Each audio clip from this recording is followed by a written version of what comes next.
तर गाईज आज Friday special आज बनवला मी मटन पुलाव. पप्पांना आज रस्सा नको होता. पप्पा बोले काहीतरी बाय युनिक रेसिपी बनव.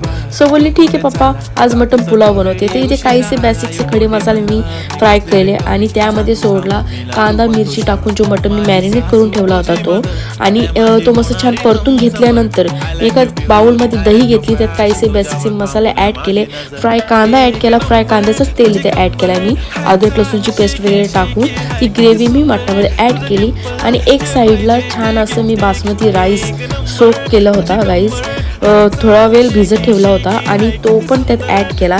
छान अशी कुकर लावली आणि 4 ते 5 शिट्या घेतल्या आणि इथे मस्त बासमती राईस आणि आपला जो मटण पुलाव खूपच छान फुलला होता. आणि पप्पांना मस्त ताट मी भरून दिला. पप्पांना खूपच आवडला आज, कारण की खूप टेस्टी झाला होता. पप्पा बोले खूप छान झाला आहे. प्लीज गाईज लाईक करा, शेअर करा, सबस्क्राईब करा, प्लीज सपोर्ट मी.